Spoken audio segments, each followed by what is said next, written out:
Puede decirse que la herencia de Roma, en lo que a conocimientos científicos se refiere, es variada, aunque si hay que definirla con un solo rasgo, este sería su tremendo pragmatismo. A diferencia de sus vecinos helenos, se puede decir que los romanos consolidaron y perfeccionaron los conocimientos ya existentes y los aplicaron a su vida cotidiana. Pero por sí mismos, se puede decir que experimentaron e innovaron poco, especialmente en campos como la física o la química. Pese a esto, sí es justo decir que prestaron mucha atención a la astronomía y a la medicina, que fueron capitales en el ámbito del saber científico medieval inmediatamente posterior. En este sentido, también la geometría y la aritmética fueron disciplinas que esta civilización asimiló de otras culturas como la griega o la egipcia. Sin embargo, apenas tocaron el álgebra, que recibió su impulso definitivo como disciplina gracias a la herencia helenística que la cultura musulmana se encargó de sintetizar pocos siglos después. Una vez matizado esto, en el vídeo de hoy te haré un breve resumen de las mayores aportaciones que esta majestuosa civilización de la antigüedad aportó al interesante mundo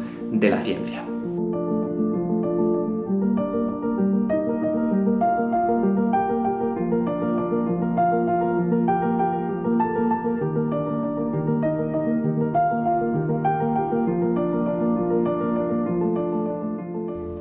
Hola Peter, saludos históricos a todos. Hola Aria.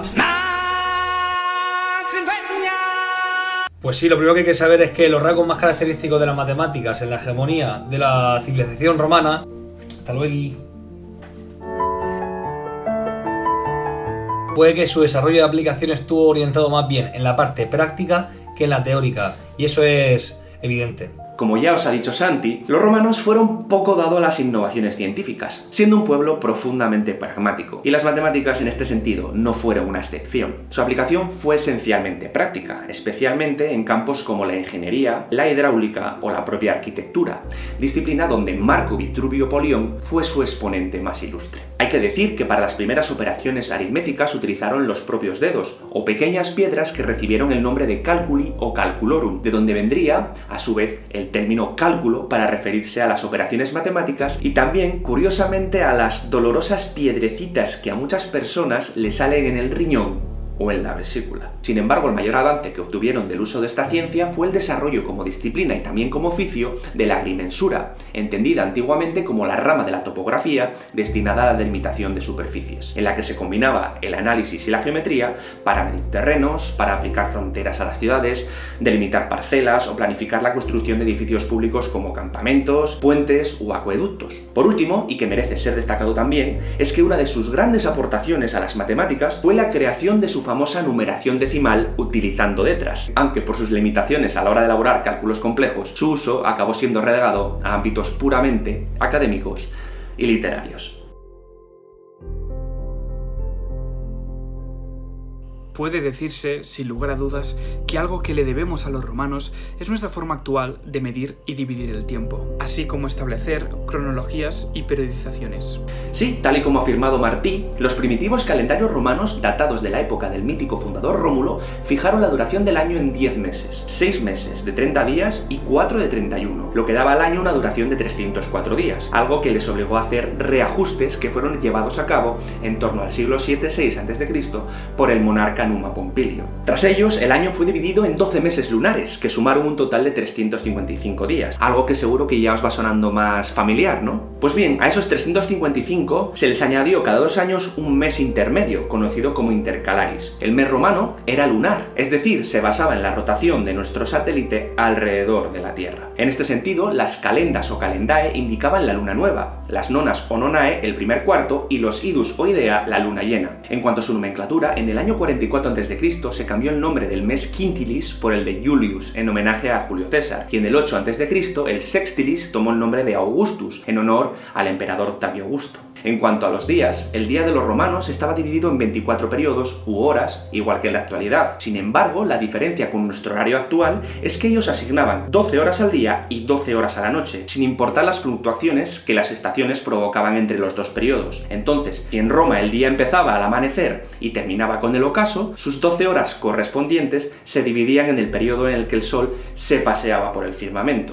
Así, en el solsticio de verano, el día más largo, las horas duraban más, aproximadamente 75 minutos, y en el solsticio de invierno menos, unos 45. Solo durante los equinoccios de primavera y otoño, que a su vez varían dependiendo de la latitud, las horas durante el día y la noche tenían aproximadamente la misma duración. Dicho esto, el cambio más notable en la forma de ordenar el tiempo tuvo lugar en el 46 a.C., cuando el matemático alejandrino Sosígeno, por orden de César, ideó un sistema más preciso de medición que recibió el nombre de calendario juliano, el cual estableció un año de 365 días con un día suplementario cada 4 años, intercalado entre los días 24 y 25 de febrero. Sin embargo, el Papa Gregorio XIII, ya en el siglo XVI, tras la celebración de las últimas sesiones del Concilio de Trento, decidió sustituir el calendario juliano por culpa del desfase temporal, un total de 10 días que había ido acumulando desde su instauración. Tras esto, concretamente en 1582, entró en vigor el calendario que aún seguimos usando, el gregoriano, con el fin de corregir el famoso desfase que os acabo de comentar. Para ello se tomó la drástica decisión de suprimir esos 10 días, concretamente los que fueron del 5 al 14 de octubre de ese año 1582, días que desaparecieron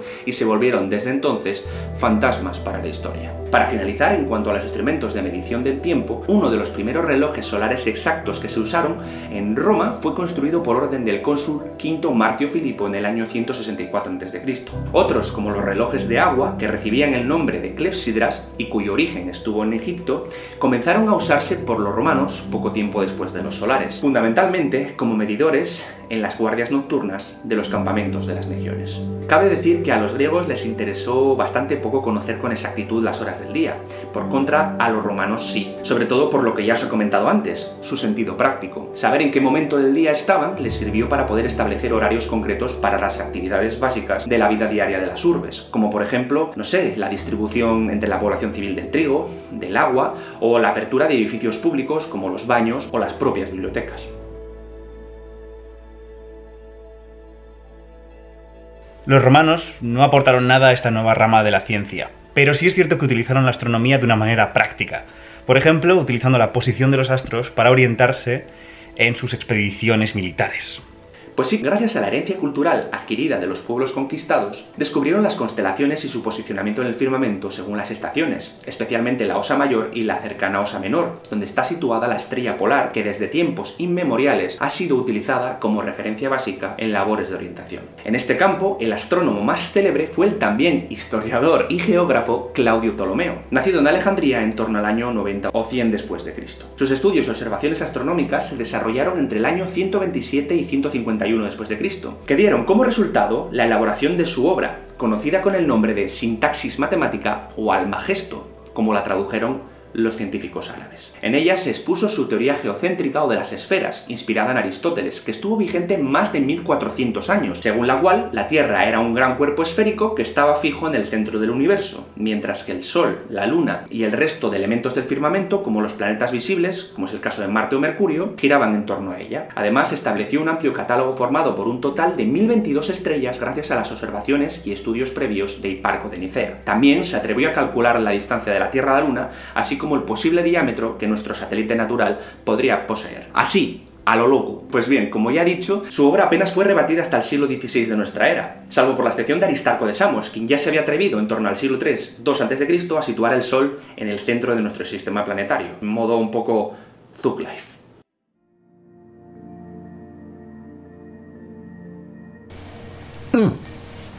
Pues verás, Peter, en este campo de la ciencia en Roma hay que tomar como momento clave el año 293 a.C., momento en el que se introduce en ella el culto a Esculapio, el dios romano de la medicina y la curación, aceptando así, de manera transversal, la praxis y la tradición médica griega.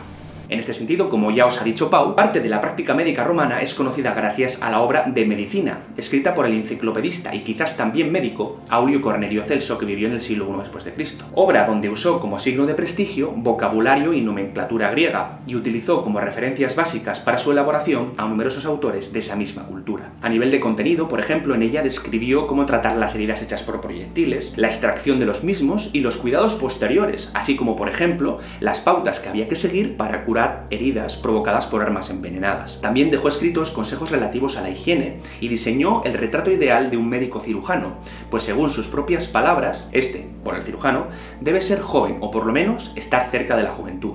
Debe tener mano firme y segura, nunca temblorosa. Debe ser tan hábil con una mano como con la otra, tener una vista buena y penetrante, el corazón intrépido. Determinado a curar a quien se confía a sus cuidados, no debe apresurarse más que en lo que exige el caso, ni cortar más de lo necesario.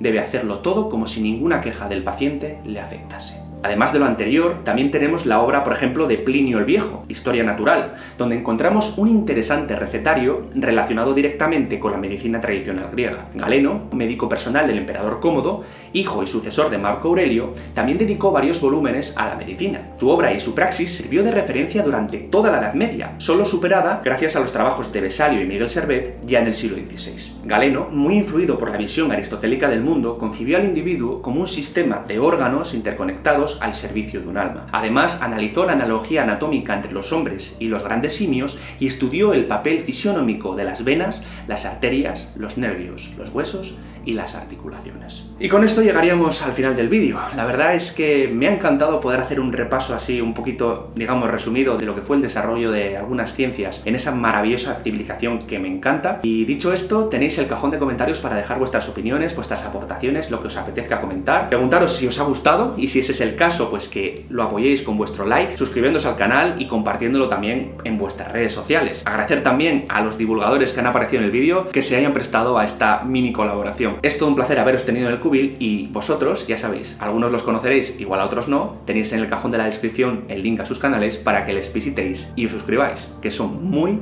interesantes. También recordaros que si os apetece apoyar el canal en Patreon, os dejo por aquí abajo también en el cajón de la descripción el link a mi página y por mi parte me despido de vosotros una semana más, agradeceros de nuevo que hayáis estado al otro lado de la pantalla viendo este vídeo, cuidaros mucho, aquí Peter, chao.